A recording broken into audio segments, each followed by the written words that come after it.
कल्पना कीजिए, आप अंतरिक्ष के वैक्यूम में धरती से सैकड़ों किलोमीटर दूर एक स्पेसक्राफ्ट के अंदर फंसे हैं। आपके यान का पावर सिस्टम फेल हो रहा है, नेविगेशन सिस्टम्स पूरी तरह से क्रैश हो चुके हैं। धरती पर वापस लौटने का कोई सुरक्षित रास्ता नहीं है। लेकिन सबसे खौफनाक बात क्या है? उड़ान भरने से पहले ही आपको पता था कि आप कभी जिंदा वापस नहीं लौटेंगे।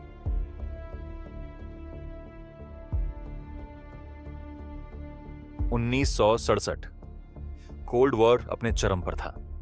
अमेरिका और सोवियत यूनियन के बीच स्पेस रेस की जंग चल रही थी। इसी जल्दबाजी में सोवियत लीडर्स ने एक ऐसा मिशन डिजाइन किया जो विज्ञान के इतिहास की सबसे बड़ी गलतियों में से एक बन गया। इस मिशन का नाम था सोयूज 1 और इसके पायलट थे कॉस्मोनॉट व्लादिमीर कोमारोव। सोयूज 1 कोई साधारण मिशन नहीं था, यह एक उड़ता हुआ ताबूत था। मिशन से कई हफ्ते पहले सोवियत इंजीनियर्स ने इस स्पेसक्राफ्ट के डिजाइन में एक या दो नहीं बल्कि 200 से ज्यादा स्ट्रक्चरल फ्लॉज रिपोर्ट किए थे। उन्हें पता था कि हैच डोर्स ठीक से सील नहीं होते, थर्मल प्रोटेक्शन सिस्टम अधूरा था। कोमारोव एक बेहतरीन एरोस्पेस इंजीनियर थे। वो जानते थे कि अगर वो इस कैप्सूल में बैठे तो उनकी मौत तय है। फिर भी उन्होंने उड़ान भरने से मना क्यों नहीं किया? क्योंकि इस मिशन के बैकअप पायलट कोई और नहीं बल्कि उनके सबसे अच्छे दोस्त यूरी गगारिन थे। वही गगारिन जो अंतरिक्ष में जाने वाले दुनिया के पहले इंसान थे। कोमारोव जानते थे कि अगर उन्होंने कदम पीछे खींचे तो सोवियत लीडर्स उनके दोस्त को इस सुसाइड मिशन पर भेज देंगे। कोमारोव ने अपनी जान देकर इतिहास के सबसे बड़े हीरो की जान बचा ली।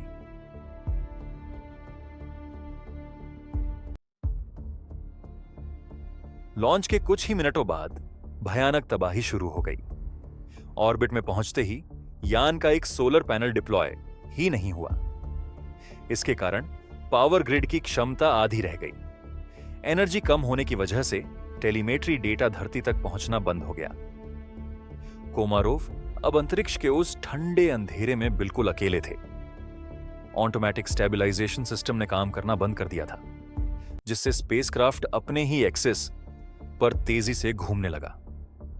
बिना किसी ऑटोमेटिक सपोर्ट के कोमारोव ने 24 घंटे तक मैन्युअल कंट्रोल के जरिए उस बेकाबू शिप को संभालने की कोशिश की।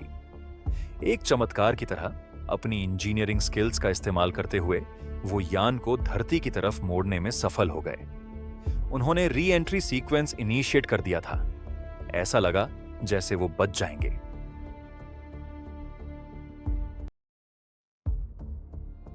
जब कैप्सूल ने धरती के एटमॉस्फेयर में प्रवेश किया तो एक और मैकेनिकल फेलियर हुआ। यान की रफ्तार को कम करने वाला मेन पैराशूट खुला ही नहीं।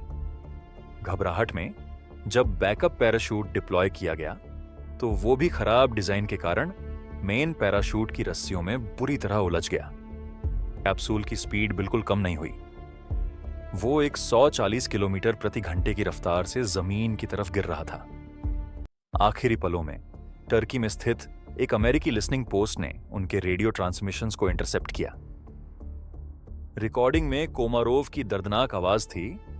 वो उन इंजीनियर्स और नेताओं पर चिल्ला रहे थे जिन्होंने उन्हें जानबूझकर इस मौत के मिशन पर भेजा था।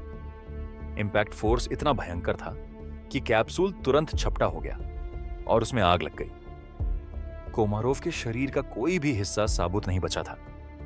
उनके अंतिम संस्कार में उनके जले हुए अवशेषों को एक खुले ताबूत ओपन कैस्केट में रखा गया, सोवियत लीडर्स को उनकी गलती का एहसास दिलाने के लिए। व्लादिमीर कोमारोव सिर्फ एक अंतरिक्ष यात्री नहीं थे, वो एक ऐसे इंसान थे जिसने विज्ञान और दोस्ती के लिए खुली आंखों से मौत को गले लगा लिया। इस हादसे के बाद यूरी गगारिन पूरी तरह टूट गए थे। जिस दोस्त ने उनकी जान बचाने के लिए खुद को कुर्बान कर दिया, उसका गिल्ट उन्हें आखिरी सांस तक रहा। सोवियत यूनियन ने गगारिन को दोबारा अंतरिक्ष में जाने से हमेशा के लिए बैन कर दिया, क्योंकि वो अपने सबसे बड़े नेशनल हीरो को खोने का जोखिम नहीं उठा सकते थे।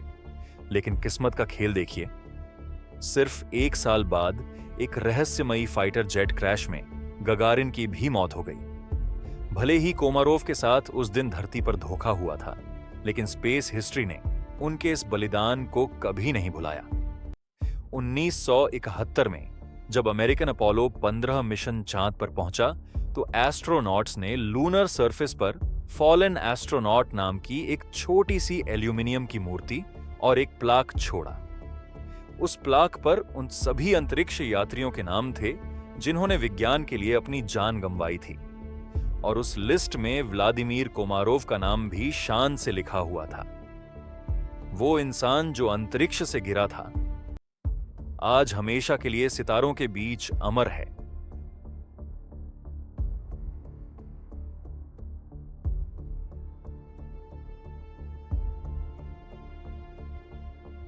इतिहास के पन्नों में ऐसी कई खौफनाक कहानियां दफन हैं। कोमारोव का बलिदान हमें याद दिलाता है कि ह्यूमन एम्बिशन, स्पेस एक्सप्लोरेशन और साइंटिफिक प्रोग्रेस की कीमत अक्सर बहुत भारी होती है।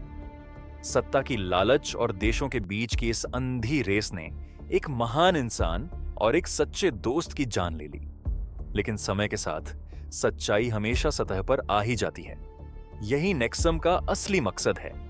हम डार्क ट्रूथ्स, अनसुलझे रहस्यों और दुनिया के सबसे खतरनाक क्लासिफाइड सीक्रेट्स की गहराइयों में उतरते हैं। अगर आपको यह सिनेमैटिक डीप डाइव पसंद आया और आप इन डार्क मिस्ट्रीज को डिकोड करने के इस सफर का हिस्सा बनना चाहते हैं, तो नेक्सम को अभी सब्सक्राइब करें और उस नोटिफिकेशन बेल को जरूर ऑन कर लें, क्योंकि हमारी अगली कहानी इससे भी ज्यादा रहस्यमयी होने वाली है।